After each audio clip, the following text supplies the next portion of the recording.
మన ప్రభువును రక్షకుడైన యేసుక్రీస్తు నామంలో మీ అందరికీ నా ప్రత్యేకమైన వందనాలండి. ఈ యొక్క మార్చి నెల మొదటి ఆదివారంలోకి మనం వచ్చి ఉంటున్నాము. ఈరోజు ఆరాధన వర్తమానానికై కీర్తన 37:21 నుంచి 40 వరకు మార్చి చదువుకుందాం. భక్తిహీనులు అప్పు చేసి తీర్చకయుందురు, నీతిమంతులు దాక్షిణ్యము కలిగి ధర్మమిత్తురు. ఒకని నడత యెహోవా చేతనే స్థిరపరచబడును, వాని ప్రవర్తన చూచి ఆయన ఆనందించును.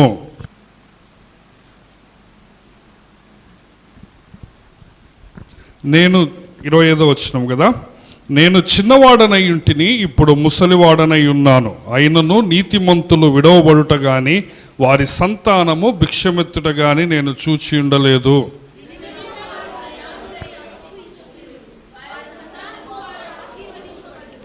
కీడు చేయుట మాని మేలు చేయము, అప్పుడు నీవు నిత్యము నిలుచుదువు.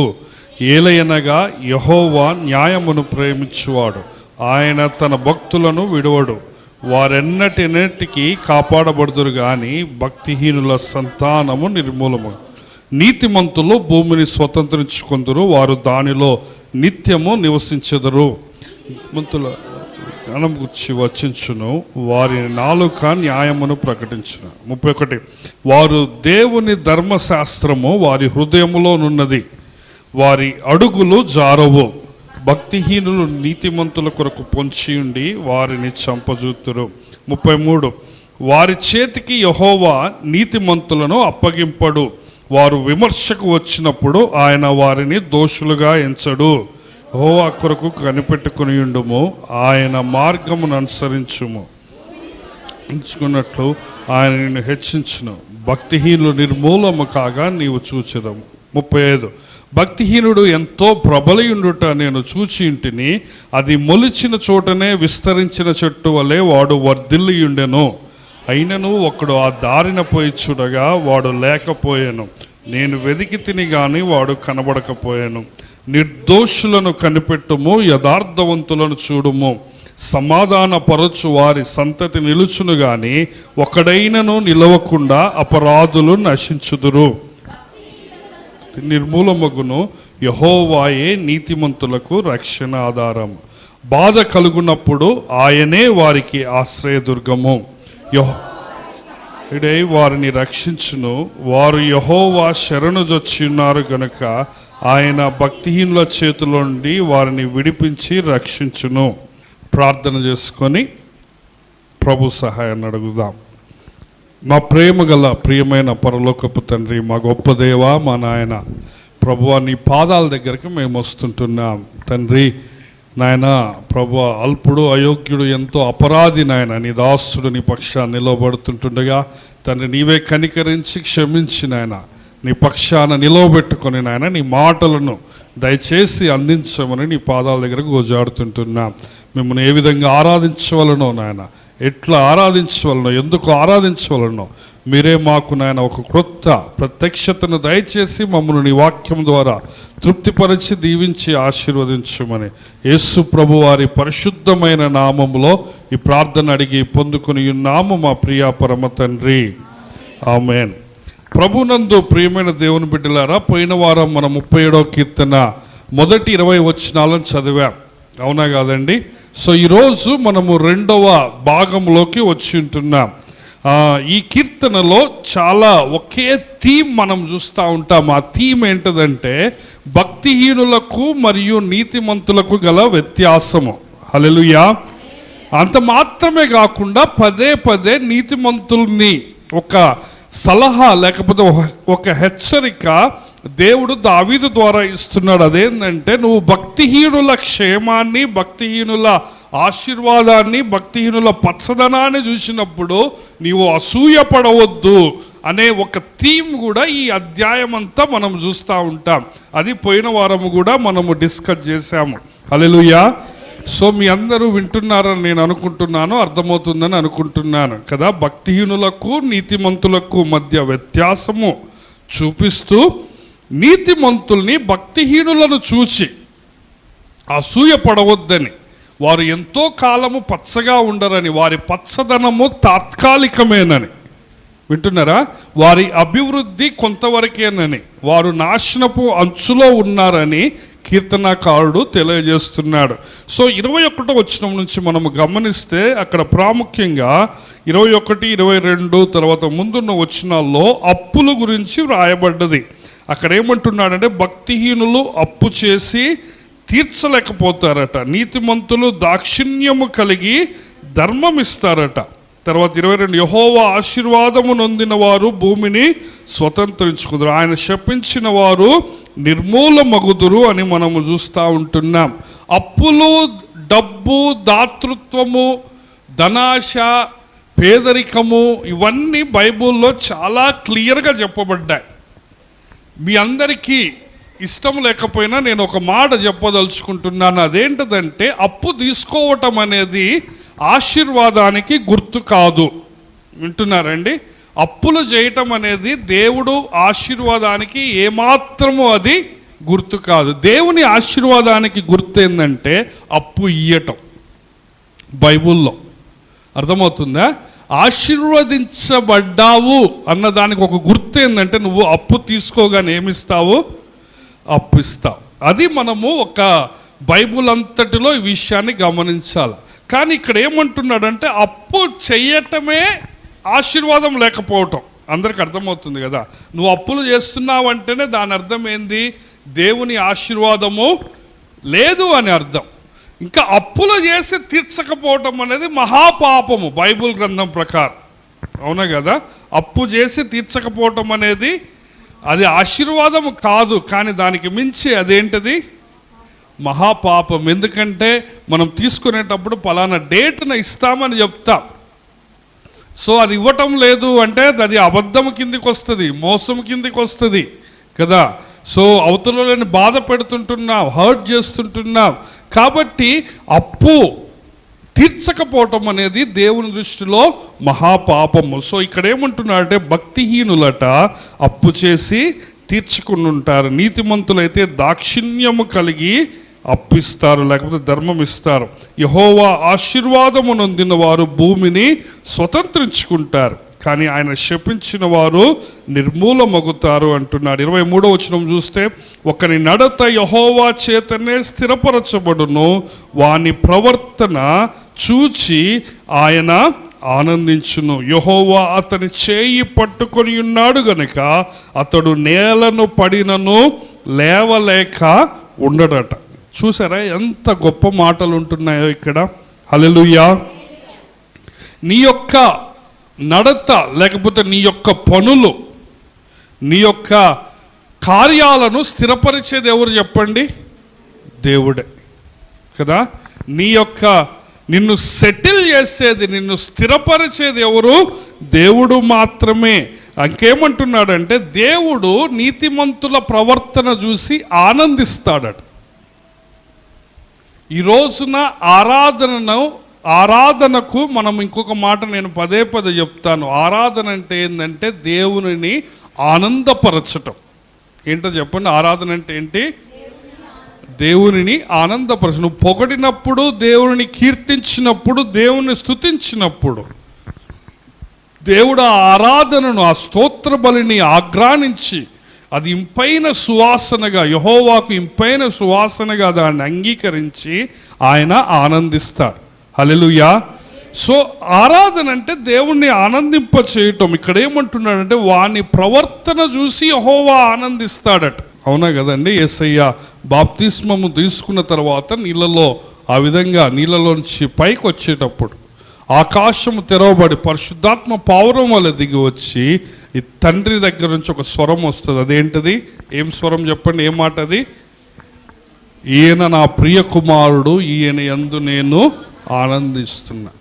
కాబట్టి ప్రియమైన దేవుని బిడ్డలారా, అంతకుముందు యేసు ప్రభు వారు 30 సంవత్సరాలు జీవించాడు.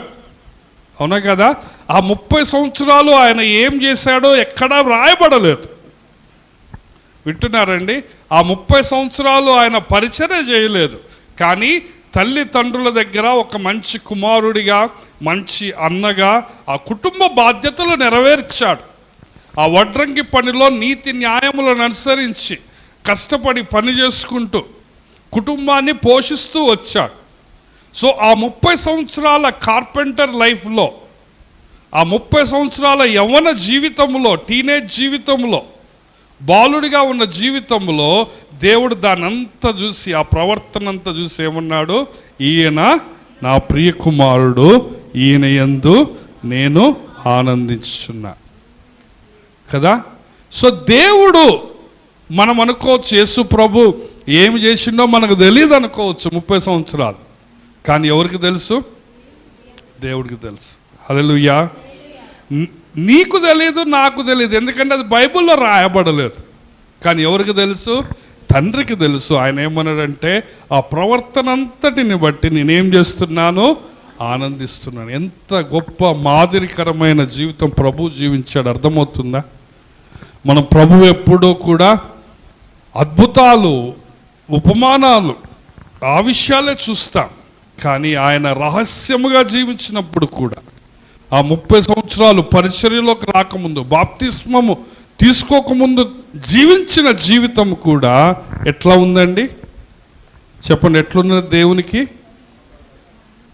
దేవునికి ఏమైంది ఆ జీవితాన్ని చూసినప్పుడు? దేవునికి ఆ జీవితము ఆనందకరంగా ఉంది. హల్లెలూయా.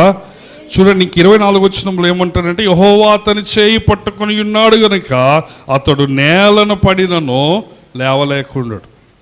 సో నీతిమంతులు, దేవుని బిడ్డలు, దేవుని పిల్లలు, దేవుడు ఎవరి చేయినైతే పట్టుకుంటాడో ఆ పిల్లలు ఒక్కోసారి పడిపోతారట. దేవుని వాక్యం చెప్తా ఉంది. ఒక్కోసారి ఏమవుతారు చెప్పండి? వాళ్ళు పడిపోతారు. కొన్నిసార్లు కృంగిపోతారు, కొన్నిసార్లు బలహీన పడతారు. ఈ పడిపోవటం అనేది చాలాసార్లు కొంతమంది ఏమనుకుంటారంటే, పాపం చేసినప్పుడు దానికి ఎక్స్క్యూజ్గా వాడతారు కదా. కానీ పడిపోవటం అనేది చాలాసార్లు పెద్ద పెద్ద పాపాల గురించి చూపించదు, కానీ దేవుడి మీద అవిశ్వాసం కలగటం పడిపోవటం అంటే. దేవుని మీద అనుమానం కలగటం, మానసికంగా ఇక నా జీవితానికి ఏమి ఉంది అనే నిరుత్సాహంలో, డిప్రెషన్లోకి వెళ్ళటంని పడిపోవటం అంట. కాబట్టి ప్రియమైన దేవుని బిడ్డలారా, సామెతలు 24:16లో ఏమని వ్రాయబడ్డదంటే, నీతిమంతుడు 7 సార్లు పడ్డా కానీ ఆయన ఏం చేస్తాడట? తిరిగి లేస్తాడు. ఎందుకు? ఇక్కడ ఏమని వ్రాయబడ్డదంటే, యెహోవా అతని చెయ్యి పట్టుకొని ఉన్నాడట. వింటున్నారా? ఎవరు చేయబట్టుకున్నారు? చెప్పండి, ఎవరు చేయబట్టుకున్నారు? నీ చెయ్యి ఎవరు పట్టుకున్నారు? మన రోడ్డు మీద పోతున్నాం అనుకోండి, చిన్నపిల్లలు చెయ్యి మనం పట్టుకుంటామా? మన చెయ్యి చిన్నపిల్లలు పట్టుకుంటారా? ఎవరు లేనప్పుడు మన ఏలు పట్టుకొని ఇస్తాం కదా, ఏదో చిటికనేలు ఇచ్చి పట్టుకోరా అంటాం. కానీ ట్రాఫిక్ వచ్చినప్పుడు ఏం చేస్తాం?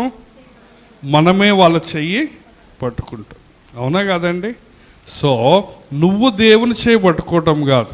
ఏమవుతున్నాడు ఇక్కడ? దేవుడు నీ చెయ్యి ఎవరు పట్టుకున్నారట? దేవుడు. సో నువ్వు 7 సార్లు పడ్డా, నువ్వు ఎన్నిసార్లు పడ్డా, 7 అనేది పరిపూర్ణత గుర్తు. ఎన్నిసార్లు పడ్డా కానీ నిన్ను తిరిగి లేపుతాడు. 25-26 వచనాల్లో మరలా కీర్తనకారుడు తన అనుభవం చెప్తున్నాడు. నేను చిన్నవాడనై ఉంటిని, ఇప్పుడు ముసలోడనై ఉన్నాను, అయినను ఈ నా యొక్క 70-80 సంవత్సరాల జీవితంలో నేను నీతిమంతులు విడవబడుట గాని వారి సంతానము భిక్షమెత్తుట గాని నేను చూచి ఉండదు. దినమెల్లా వారు దయాళులై అప్పు ఇస్తూ ఉంటారు, వారి సంతానపు వారు ఆశీర్వదించబడుతుంటారు. ఇక్కడ మరలా అదే సత్యాన్ని చూస్తాం. దేవుని ఆశీర్వాదానికి గుర్తేంటో చెప్పండి? అప్పు ఇవ్వటం. అప్పు తీసుకోవటం ఏంటో దేనికి గుర్తు? అది ఆశీర్వాదము లేదని గుర్తు కదా. ఇక్కడ ఏమంటున్నాడంటే, నేను చిన్నప్పటి నుంచి చూస్తున్నా అంటున్నాడు కీర్తనకారుడు. నేను చిన్నప్పటి నుంచి చూస్తున్నా, కానీ ఎవరైతే నీతిగా ఉంటారో వాళ్ళట విడవబడ్డట్టు కానీ వాళ్ళ పిల్లలు భిక్షం అడిగినట్టుగా నేను చూడలేదు అంటున్నాడు దావీదు. హల్లెలూయా. దేవుణ్ణి ఎవరైతే నమ్ముకుంటారో వాళ్ళు ఆశీర్వదించబడతారు, వారి పిల్లలు ఆశీర్వదించబడతారు కదా. ఏమంటున్నారు 26లో? దినమెల్లా వాళ్ళు దయ కలిగి అప్పిస్తారట, వారి సంతానము కూడా ఆశీర్వదించబడుతుంది. వాళ్ళ సంతానం ఎప్పుడు భిక్షం ఎత్తుకోదు. కాబట్టి ప్రియమైన దేవుని బిడ్డలారా, నీవు ప్రార్థనాపూర్వకంగా దేవునికి నమ్మకంగా ఉంటే దేవుడు నీ సంతానాన్ని కూడా ఆశీర్వదిస్తాడు. వింటున్నారా? కొన్నిసార్లు మనకు తెలుసో తెలియకనో మనము చేసిన ఆ యొక్క ఏమంటారు, మనం చేసిన తప్పులు కావచ్చు, పాపాలు కావచ్చు, ఆ యొక్క మన పిల్లల మీద కూడా ఆ ఫలితాలు అనేవి వస్తూ ఉంటాయి కదా. కొంతమంది చెప్తూ ఉంటారు, తండ్రి తాగుబోతుడైతే కొడుకు కూడా తాగుబోతుడైతే. సో ఆ ఫలితాలు అనేవి వస్తూ ఉంటాయి.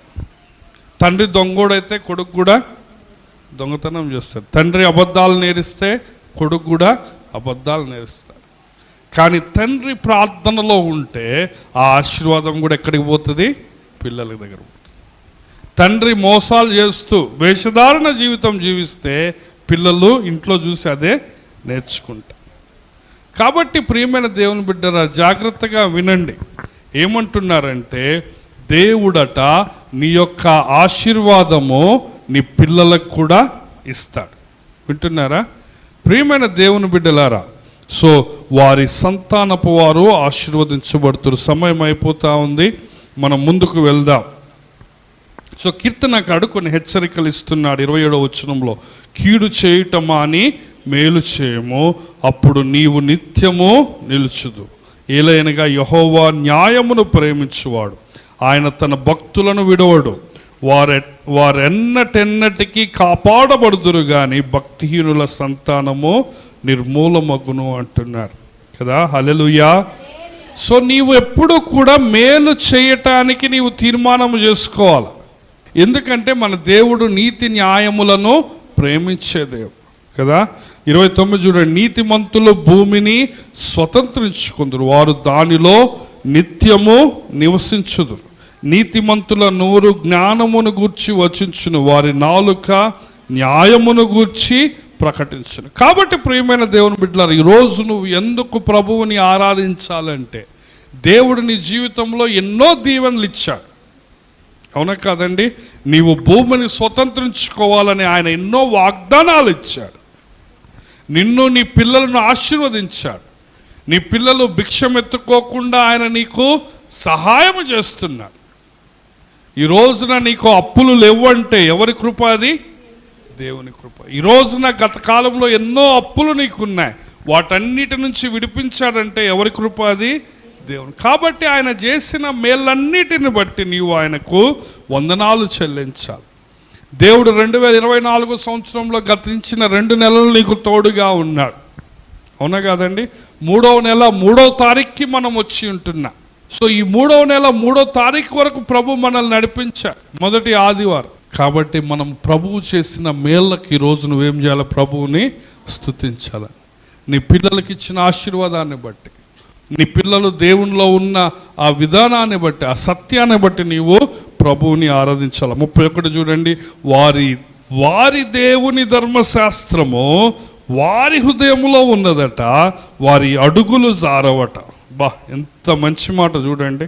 వారి దేవుని ధర్మశాస్త్రము, వారి బైబులు, వారి వాక్యము యాడున్నదట? ఎక్కడున్నది చెప్పండి? వాళ్ళ హృదయంలో ఉన్నది. బాబా, ఈ రోజున వాక్యాలు యాడుంటున్నాయి?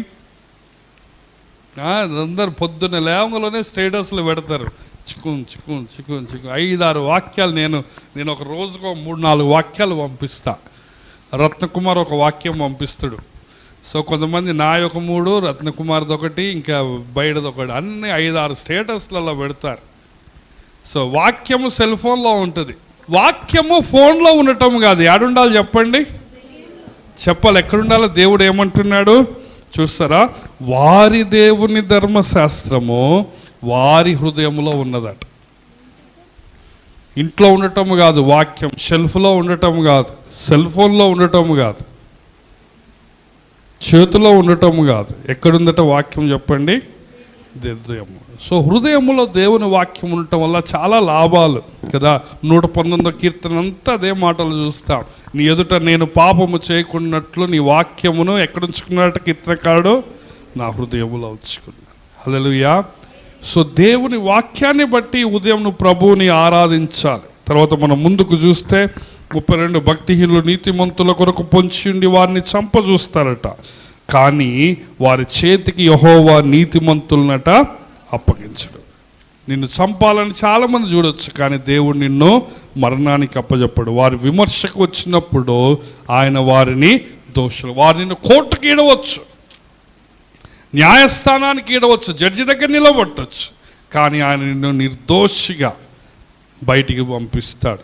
34లో మళ్ళొక సలహా ఇస్తున్నాడు కీర్తనకారుడు, మంచి సలహా కదా. 27లో ఏ విధంగా కీడు చేయటమా అని మేలు చేయుము, అప్పుడు నీవు నిత్యంగా నిలుస్తావు అనే దేవుని హెచ్చరికనిచ్చాడో 34లో మరొకటి ఇస్తున్నాడు. ఏమంటున్నాడంటే, యెహోవా కొరకు కనిపెట్టుకొని ఉండు, ఆయన మార్గమును అనుసరించు, భూమిని స్వతంత్రించుకున్నట్లు ఆయన నిన్ను హెచ్చించును.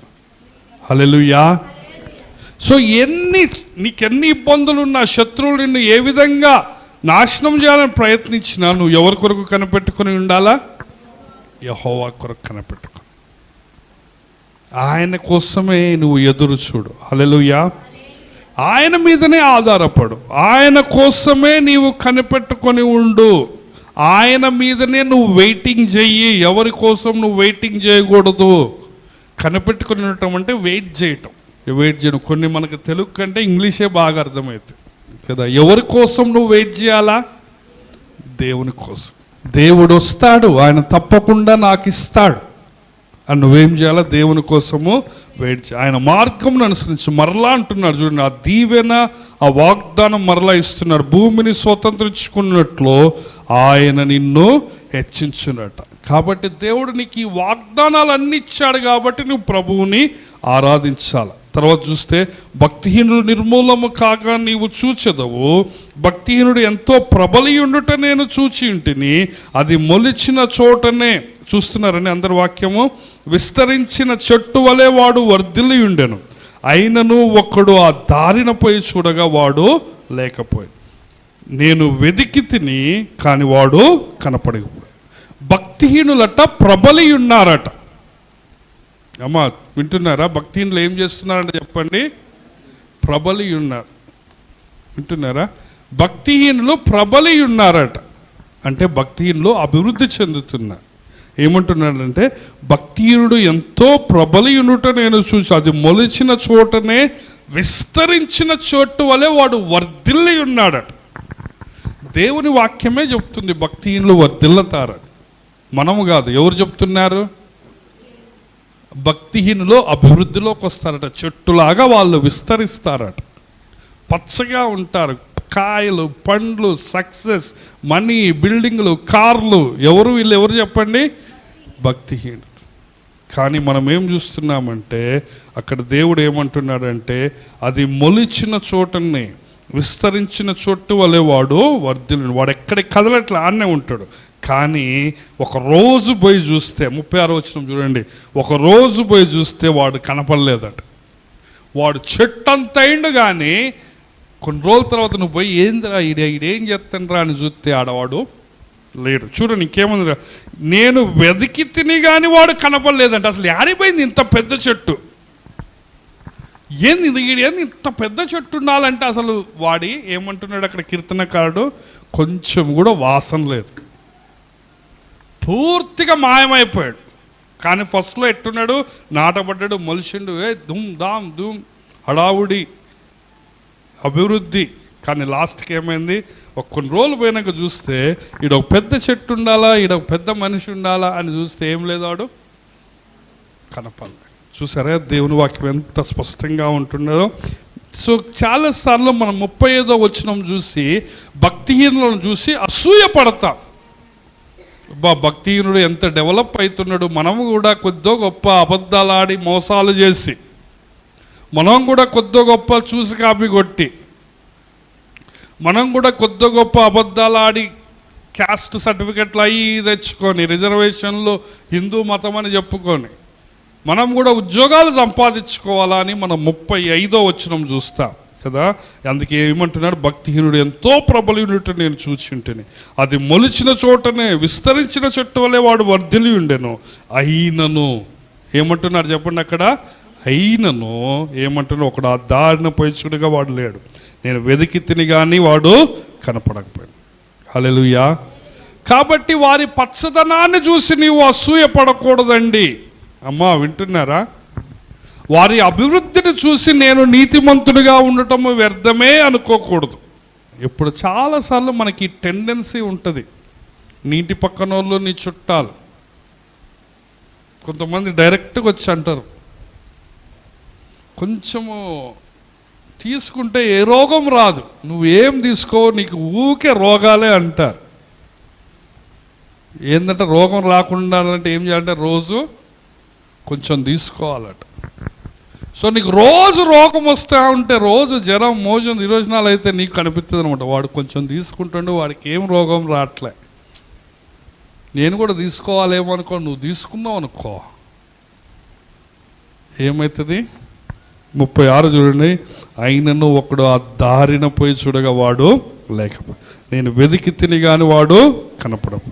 కానీ 37 చూడండి.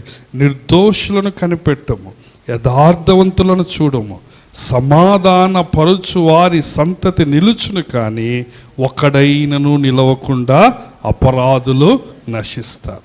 కాబట్టి నీవు భక్తిహీనుల పచ్చదనాన్ని ఆశీర్వాదాన్ని చూసి నువ్వు మోసపోకూడదు. కొన్ని రోజులు వాళ్ళు వర్ధిల్లినట్టే ఉంటారు, కానీ వాళ్ళు నాశనమవుతారు. ఎవరి సంతతి నిలుస్తుందట? నిర్దోషులు, యథార్థవంతులు, సమాధానపరచువారు కదా. అందుకే దేవుని వాక్యం ఏమంటుంది? సమాధానపరచువారు ధన్యులు, వారు సమాధానపరచువారు. ఇంకా చూడండి ఏమంటున్నాడు? భక్తిహీనుల సంతతి నిర్మూలమగును, యెహోవాయే నీతిమంతులకు రక్షణ ఆధారం. హల్లెలూయా. భక్తిహీనులు పచ్చగా ఉండొచ్చు, కానీ వాళ్ళు ఏమవుతారు? ఒక రోజున నాశనం అయిపోతారు. ఎందుకు? వాళ్ళకి దేవుడు ఆధారముగా లేడు. వాళ్ళ బలము, వాళ్ళ అహంకారమే వాళ్ళ ఆధారం, వాళ్ళ డబ్బే వాళ్ళకి ఆధారం. కాబట్టి వాళ్ళు ఏమయ్యారు? ఒకరోజు టాప్ అని పోయారు. చూడండి. కానీ యెహోవాయే నీతిమంతులకు రక్షణ. బాధ కలుగున్నప్పుడు ఆయనే వారికి ఆశ్రయదుర్గం కదా. నీతిమంతులకు బాధలు కలుగుతాయా? చెప్పండి, బాధలు కలుగుతాయా? పోయిన వారం, అంతకుముందు వారం చూసాం, యోసేపుకి బాధలు వచ్చినాయా రాలేదా? చెప్పండి, ఎన్ని బాధలు చెప్పాను నేను? ఎన్ని ఆటంకాలు? 7 బాధలు వచ్చినాయి కదా. ఈ అపుస్తల కార్యములు 7వ అధ్యాయములు ఏమంటాడు? గోత్రకర్తలట కదా, యోసేపుని అమ్మి వేశారు, కానీ యెహోవా అతని శ్రమలన్నిటిలో అతనికి తోడుగా ఉండ. హల్లెలూయా. కాబట్టి ప్రియమైన దేవుడు, బాధలు వస్తాయి, కానీ బాధ కలిగినప్పుడు ఆయనే వారికి ఆశ్రయం. యెహోవా వారికి సహాయుడై వారిని రక్షించును. వారు యెహోవా శరణు జొచ్చి ఉన్నారు కనుక ఆయన భక్తిహీనుల చేతిలో నుంచి వారిని విడిపించి రక్షించును అంటున్నాడు. చూసారా? 3 సార్లు రక్షణ రక్షణ రక్షణ అనే మాటలు చూస్తూ ఉంటున్నా. కాబట్టి మన దేవుడు కేవలము శత్రువుల నుంచి, శత్రువుల పన్నాగముల నుంచి, నీ యొక్క పని చేసే కాడ నీ యొక్క విరోధుల కుట్రల నుంచి మాత్రమే రక్షించేవాడు కాదు కదా.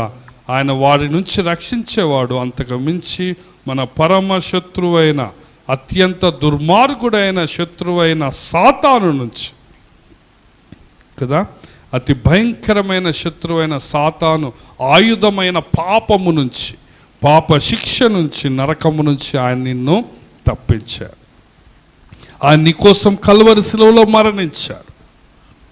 ఈ యొక్క లెంట్ డేస్లో మనం ఉంటున్నాం. ఈ నెల చివరిలో 29వ తారీఖు గుడ్ ఫ్రైడే కదా. మనము లెంట్ డేస్లో మాత్రమే శిలువను జ్ఞాపకం చేసుకోం, ప్రతి ఆదివారం జ్ఞాపకం చేసుకుంటాం. కాబట్టి ప్రభు యొక్క శ్రమలను గుర్తు చేసుకో, ఆయన వాగ్దానాలను గుర్తు చేసుకో. ఆయన నిన్ను రక్షించాడు, ఆయన నీ పాపాలను క్షమించాడు. హల్లెలూయా. కాబట్టి ఈరోజు ఈ యొక్క 37వ కీర్తనలో గత 2 వారాలు మనము ధ్యానించినట్లుగా భక్తిహీనులను చూసి మనం అసూయ పడాల్సిన అవసరము ఎంత మాత్రము, వారిని చూసి మత్సరపడాల్సిన, వ్యసన పడాల్సిన, బాధపడాల్సిన అవసరం ఎంత మాత్రమో లేదు.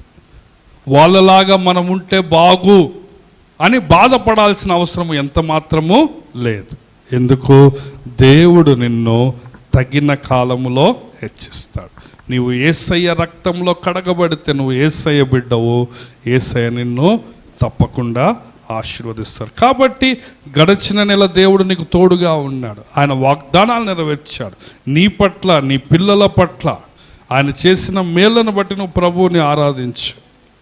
ఆయన నీకు తోడుగా ఉన్నాడు. నువ్వు పడిపోయినప్పుడు ఆయన ఏం చేశాడు చెప్పండి? ఆయన నిన్ను లేవనెత్తాడు. ఈ గత నెలలో ఎన్నోసార్లు పడిపోయాం మనం, కానీ ఆయన ఏం చేశాడు? ఎందుకు? మన చెయ్యి ఆయన పట్టుకున్నాడు. కాబట్టి మనం ప్రభువుని ఆరాధిద్దామా? అందరూ దయచేసి స్థలంలో ఉంచండి, కళ్ళు మూసుకోండి. ప్రభువుని ఆరాధించండి, ప్రభుకి వందనాలు చెల్లించండి. సమయాన్ని పోనివ్వకుండా క్లుప్తంగా ప్రభువుని ఆరాధించాల్సిందిగా మనవి చేస్తుంటున్నాను.